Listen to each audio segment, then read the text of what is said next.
Alright, let's go ahead and get started with Lesson 8, Physical and Chemical Changes. We're going to start out with physical properties and just give you kind of an understanding of physical properties. These are simply characteristics of an element or a compound, such as color, odor, taste, hardness, density, the melting point, boiling point, and electrical conductivity, just to name a few physical properties of an element or a compound. Chemical properties. These describe the way in which an element or a compound may change or react when it interacts with another substance, such as another element or compound, to produce something new, a new substance. For instance, the element iron has an interesting property that when it interacts with air, it rusts. And you know the rusting and what it looks like. You've seen it before. And that's just a chemical property of iron. Other types of chemical properties would be like, is it flammable? Does it tarnish? Is it corrosive? Does it even explode? Okay, those are all types of chemical properties. Those are really cool usually. Most students like the chemical properties over the physical properties. They're more interesting.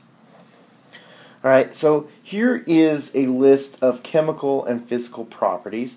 What I want you to do is go ahead and pause this video for a minute and see if you can correctly identify which one of these is physical and chemical. Just put a C by it if it's chemical or a P by it if it's physical. So take a moment to do that and pause this.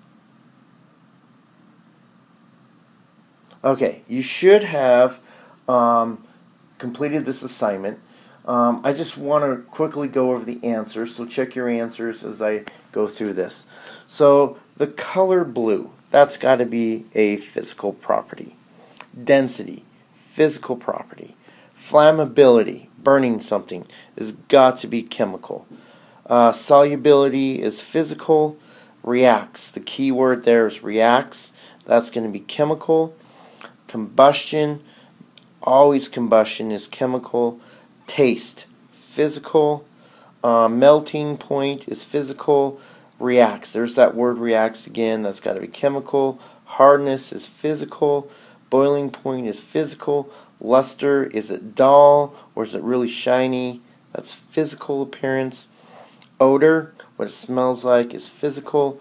And again, there's the key word reacts with air, it's got to be chemical. Alright, so there's some good examples of both chemical and physical properties.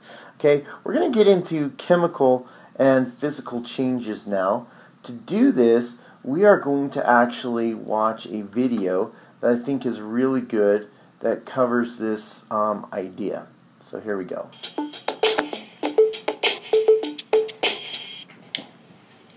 Hi, it's Mr. Anderson, and today I'm going to be talking about changes. These changes are physical and chemical changes. And students sometimes struggle telling the difference between chemical and physical changes, and teachers love to kind of ask you hard questions like, let's see, if water is boiling, is that a physical or a chemical change? Or if a mothball vaporizes over years, is that a physical or a chemical change? Or if you mix vinegar and baking soda, is that a physical or a chemical change? So hopefully by the end I'll give you a few clues that will allow you to answer that. This picture, I decided to start with this picture right here. I live in Montana, and so in Montana, the burgers that we have are pretty good. The steak that we have is really good in Montana, but we don't have In-N-Out Burger. And whenever I go to California, I love to get a nice In-N-Out Burger because the fries are perfect, get a shake. Oh my goodness, I'm already getting hungry. But when I eat that burger is going to go through two changes. The first changes it's going to go through are physical. In other words, I'm going to start chewing up that burger and making it into smaller little bits. And then it's going to go through my digestive system, and I'm going to start to chemically break down that burger. Now, the cool thing about a burger is that burger will eventually become you. In other words, the amino acids that are in a burger are going to be broken down, and then they're going to use them up inside our body to actually build up the proteins inside our body. And so it's important to understand chemical and physical changes and the difference between them, because you need to understand how you are made from a burger. Okay, so let's get started. Let's start with physical changes. My definition for physical changes occur when the appearance changes but the substance does not. And so if we were to look at this pen, for example, is it undergoing change? We'd say no, it's not changing at all. But let's say that this pen were to change its appearance, but it were still to be the parts of a pen. That would be a physical change. And so how could that happen? Well, if we were to heat this pen up, and so it were to melt slightly, it still would be a pen. If we were to break it in half or bend it, it would still be a pen. In other words, as long as it doesn't combine with another chemical, as long as that substance stays the same, it's a physical change. In other words, if you start with something like water, and we go from water that is a solid, like in this down here, and then we end up with water that it is a, let's say, a liquid. In other words, it starts to melt. Or even if it's H2O that forms a gas, a lot of this H2O inside this ice is actually going to sublimate, so it's going to vaporize and turn into a gas. Well, it's still H2O, and so it's going to be a physical change at each of those points. And so here are some things on the side that I said you can check off if it's a physical change, if it's just melting, if it's boiling, and so I think I have a picture of that. So for boiling water, this always blew me away as a teacher. A lot of people don't know why water boils. In other words, they say, okay, you heat it up and it's going to boil, but they don't know what's inside the bubbles inside boiling water. And so what is inside the bubbles inside boiling water? Well, it's not hydrogen and oxygen gas. That'd be bad, because if it was hydrogen and oxygen gas, once they come out, would quickly combust. Hydrogen is going to combust and explode, and we know that doesn't happen. And so what's actually in the bubbles in boiling water? It's simply water vapor. In other words, it's water that is in the state of a gas. And so we would say not a chemical change, that's a physical change. Or if we were to, for example, break these bricks in half, or keep breaking these bricks in half and half and half and half and half, and they're still bricks, then we call that physical. Or let's say we were to cut things in half. So if we were to use this torch and cut this metal in half, the metal here and the metal here would still be the same, and so we call that a physical change to this pipe.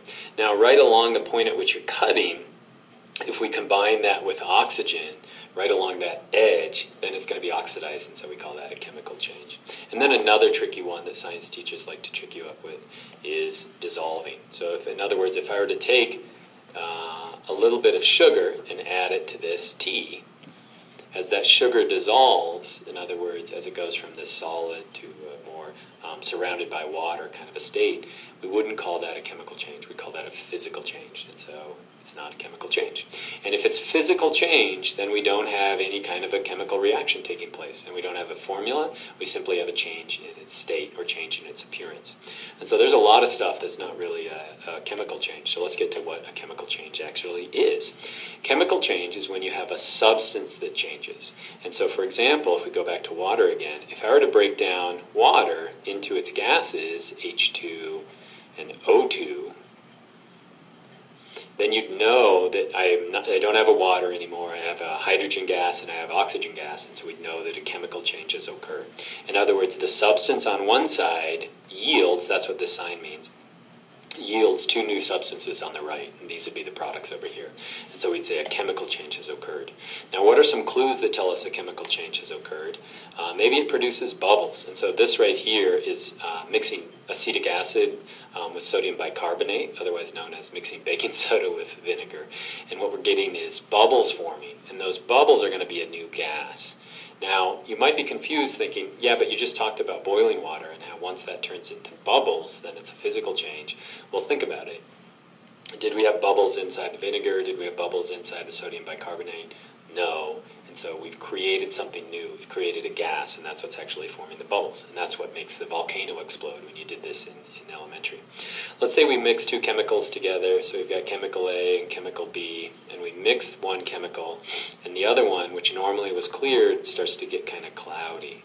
So we'd say a chemical change is probably occurring. If we ever have clouds showing up, either cloudy liquid or clouds in the air, that usually just means a new particle is being formed, and so a new chemical is being formed. Okay, let's say we get a temperature change. a temperature change is going to indicate that a chemical reaction is taking place. And so the simplest one would be like in methane. Methane is natural gas. It's in a Bunsen burner. And so when we combine that with oxygen, O2 gas, we get some carbon dioxide, we get some H2O, and we get a lot of energy. And so we're creating energy or giving off energy that was stored in the chemical bonds of the methane. And so we would call that a chemical change. In other words, we've increased the temperature. So this right here is pretty cool. We've got two different salts that are probably burning in alcohol, and they're giving off colors depending on what kind of atoms they are. And we would call that a temperature change. The salts by themselves are white, and then as we add enough energy, you get combustion with the oxygen. And so this is how fireworks are formed. We have salts that are mixed up, and then we give them combustion or enough of an oxidizer, and we can get all these different colors. So a color change would indicate that we've got a chemical change going on. And then the last one that would indicate that we've got a change is if we've got, here's a cool one. This is bioluminescence, and so this is adding a couple of chemicals that actually glow. And so we see this in life a lot. For example, we have jellyfish that can produce this glowing protein. So that's chemical reaction. We're mixing chemicals and giving off light. And the last one that I was trying to get to is bread. If you've ever smelled baking bread, there is a chemical change that's going on inside the bread. So all the products by themselves didn't smell that way, but we mix them together, we get chemical reactions going on, and so we've got a smell or a change in state. Now, tasting bread is totally safe, but tasting chemicals in the lab is not so safe, and so I would steer clear of that. This would be a sparkler, and so what do you think? Chemical change? Physical change? Yeah, that'd be chemical. Or going back to a couple of those answers at the beginning that I posed, what about boiling water, chemical or physical? Right answer would be physical. Or what about taking mothballs that you put in your drawer to keep your sweaters, the moths off from eating your sweaters? If that vaporizes over time, what that's going to be, it's going to be a physical change. Okay, and so the last thing I want to leave you with is if we ever have a chemical change, then we have a chemical reaction. And so in a chemical reaction, you're taking these things, which are the reactants. This would be the first reactant, the second reactant, and then we're making products from that. So if we mix hydrogen gas with oxygen gas and create water, then we've had a chemical change, and we usually have to add a little bit of energy to that. Now you should know this, the reactants are on the left side, the products are on the right side, and this arrow stands for the word yields. And so if I were to sketch this out for a second, let's do the hydrogen. Hydrogen is going to look like this. Hydrogen is two hydrogen molecules attached together. And so this 2 right here, this is called the subscript. That tells me that there are 2 atoms of hydrogen in a molecule of hydrogen. This 2 in the front means that we have 2 molecules of that. And so on the left side, we've got 2 molecules of hydrogen, gas on the side, but each of those molecules are made up of 2 atoms of hydrogen. If we look over here at the oxygen, I'll draw that a little bit bigger. Oxygen attached to itself, there's 2 oxygen atoms, but there's only 1 molecule of that. And so now let's look at the product. Well, if we look at the product over here on the right side, we're going to have 1 water. So water looks like this. It's got a hydrogen and a hydrogen. It's got another water here. Hydrogen, hydrogen. And so if we count them up, we should have the same if it's a balanced equation. So how many hydrogens do I have on the left side? 1, 2, 3, 4. How many hydrogens do I have on the right side? 1, 2, 3, 4. So that's balanced. If we look at the oxygens on the left side, we've got 1, 2. On the oxygens on the right side, we've got 1, 2. And so that's a balanced equation. And so I've got a podcast on balancing equations so you can take a look at if you don't know how to do that. The key thing is that you can always change the coefficients. This would be a 1 right here. You can always change what comes before the formula, but you can never change the subscripts. Because if you're changing the subscripts, it'd be like breaking that oxygen in half, and we know that that doesn't occur. So I hope that's helpful. Those are chemical and physical changes.